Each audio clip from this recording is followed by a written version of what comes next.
ऐसा ऐसा बड़ा भगवान का विचित्र खेल है कि हम आए ही हैं केवल भगवत प्रेम प्राप्ति के लिए। मानव देह मिला ही भगवत प्राप्ति के लिए है। मानव देह प्राप्त होकर सत्संग मिला, भगवत कृपा। इसका फल है भगवत अनुराग, भगवत प्रेम। अपने जन चाहे वो विरक्त मार्ग से चले या गृहस्थ मार्ग से, दोनों का लक्ष्य भगवत प्राप्ति ही है।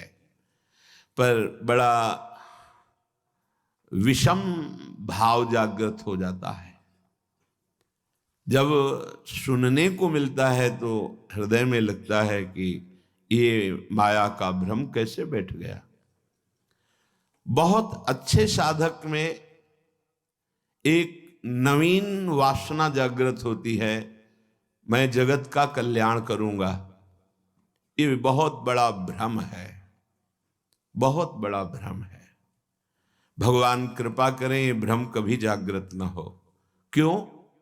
क्योंकि जिन जिन को सामर्थ्य मिली उनने संपूर्ण जगत को प्रणाम किया, नमस्कार किया अपने इष्ट भाव से। सिय राम मैं सब जग जानी, करऊं प्रणाम जोर जुग पानी। किसका उद्धार करना है? अपनी बुद्धि का, जो भ्रम में डूब गई है। मैं ऐसा करूंगा, अहंकार विमूढ़ात्मा करता हमिति मन्यते। वो ये नहीं समझ पा रहा कि ये मूढ़ता मेरा पिंड नहीं छोड़ रही है। सच्ची मानिए, जब सामर्थ्य आती है जगत कल्याण की तो कोई दिखाई ही नहीं देता जिसका कल्याण करना हो, क्योंकि वो अपने कल्याण दाता का ही दर्शन करता है। निज प्रभु में देखें जगत, निज प्रभु में सो अनन्य गति जाके, अस मति न टरे हनुमंत मैं सेवक, और सचराचर रूप स्वामी भगवंत। किसका उद्धार करना है? तब अंदर से लगता है कि बिना गुरुदेव की कृपा के साधक भ्रम को नहीं त्याग पाता है। जासु कृपा सब भ्रम मिट जाई, गुरु प्रसन्न साहब अनुकूला, मिट्टी सकल कल्पित भयशूला। एक कल्पनात्मक क्यों? मेरे में सामर्थ्य है किसी का कल्याण करने की। किसका? किसका कल्याण? आराध्य देव का। अगर आराध्य देव नहीं देखा तो सामर्थ्य नहीं, और जब सामर्थ्य आई तो कोई बचा ही नहीं जिसका कल्याण करना हो। बस वो एक लीला चलती रहती है, कभी गुरु बनकर के, कभी उपदेष्टा बनकर, कभी शिष्य बनकर। जैसे भगवान अवतार लेकर लीला करते हैं, ऐसे भगवत प्राप्त महापुरुष की लीला चलती रहती है। उसकी दृष्टि में कोई ऐसा नहीं बचता जिसका उद्धार करना हो, क्योंकि वो अपने आराध्य देव को देखता है। तो अलम इह वितर्क जालइह, बंद करो ये तर्क वितर्क की बातें। ऐसा नहीं, वैसा नहीं, वैसा नहीं, बंद करो। श्रीपाद कह रहे, जैसे आचार्य चरण श्रीमद राधा सुधा निधि, अलम विषय वार्तया नरक कोटि विभत्सया। बंद करो ये संसार की वार्ता, ये तुम्हारे को नरक प्रदान करने वाली, ये बुरा, ये भला, ये उत्तम, ये अधम, ये दृष्टि माया देती है, भक्ति नहीं देती। भक्ति तो देती है दृष्टि, जड़ चेतन जग जीव जत सकल राम मैं जानी। ये भक्ति की दृष्टि होती है, ये माया की दृष्टि है। ये अधम है, ये उत्तम है, ये गुणवान है, ये गुण रहित है, ये सब मायामयी, ये विषमता है। और उपासक भक्ति के प्रभाव से जीत विषम संसार कीर्ति जग विस्तर है। इस संसार की विषमता से मुक्त होकर वो सम हो जाता है, समदर्शी। तभी समस्त कामनाओं का नाश हो जाता है, क्योंकि कुछ बचा नहीं भोगने योग्य, तो कामना किसकी? सब कुछ आराध्य देव, ऐसा अनुभव हो जाता है। तभी समदर्शी, इच्छा कछु नाही। तो अलम इह वितर्क जालइह, बंद करो ये तर्क वितर्क वाद विवाद का जाल। क्या करना है? बोले सहसई वाछिद्य मोह जालानी, तुम्हारे हृदय में ये जो मोह जाल माया ने फैलाकर तुम्हें बांध लिया कि ये अपने, ये पराये, ये मैं कर सकता हूं, ये मैं करूंगा, ये मैंने किया, ये तुम्हें अज्ञान अविद्या का जाल बांध चुका है। तुम इसे सहसा काट नहीं सकते हो। श्रीधाम वृंदावन आओ और भगवत प्रेमी महात्माओं का संग करो तो तुम्हारे हृदय का ये मोह जाल नष्ट हो जाएगा।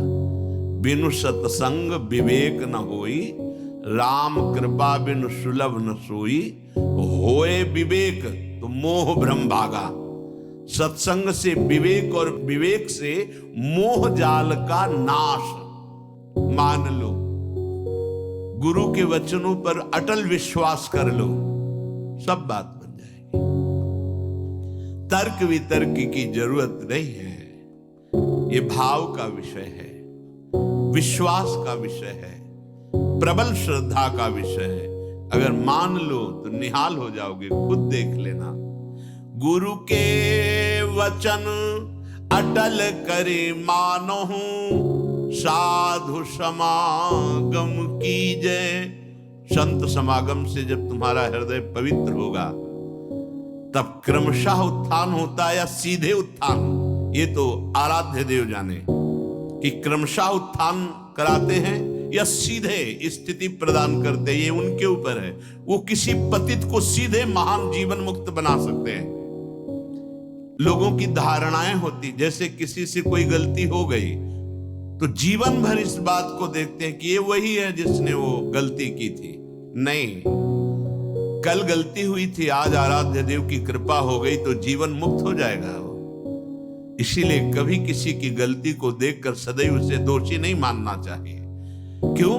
क्योंकि ये फिसलन का मार्ग है, किसी से भी फिसलन हो सकती है। इसका मतलब वो गिरा ही पड़ा रहेगा, ऐसा नहीं। गुरु कृपा पात्र, हरि कृपा पात्र ऐसे नहीं होते। एक बार पूज्य श्री मामा जी बक्सर वाले, उनसे एकांत में प्रश्न किया कि शरणागत गिर क्यों जाता है? जब भगवान का शरणागत है, भगवान के वचन है, करो सदा तिनके रखवारी, जिम बालक राखे महतारी, तो वो गिर कैसे गया? शरणागत गिर क्यों जाता है? बोले शरणागत है वो का पक्का।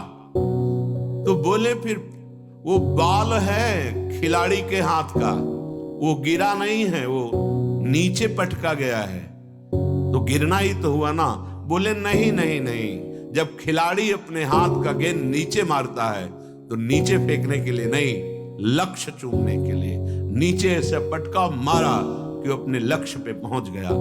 एकदम हृदय शीतल हो गया। तो लगा कि बिना संत समागम के समाधान हो ही नहीं सकता। कौन? ये एक साधारण उदाहरण और असाधारण प्रसन्नता प्राप्त हुई, हृदय प्रफुल्लित हो गया। तो जन साधारण के हृदय में रहता है, अगर किसी साधक से गलती हो गई तो जीवन भर उस गलती को याद करके उसके चेहरे पर देखता रहे, ये वही है जिसने गलती की थी। नहीं, ये वो नहीं है जिसने गलती की थी। जो गलती की थी वो एक वृत्ति थी, और ईश्वर ने, आराध्य देव ने उसे ऐसी स्थिति प्रदान कर दी। अपिचेत सुदुराचारो, भगवान के शब्द जरा गौर से सुनिए। कह रहे हैं अपिचेत सुदुराचारो भजते माम अनन्य भाग साधुरेव सम्मंतव्य। मानो ये साधु है। साधु को कभी कहा नहीं जाता कि इसे मानो साधु है। वो साधु नहीं था, उसने दुराचार किया सांगोपांग। अब उसने मेरी शरण ले ली, मैं बनाऊंगा साधु, अब उसे साधु मानो, मेरी आज्ञा है।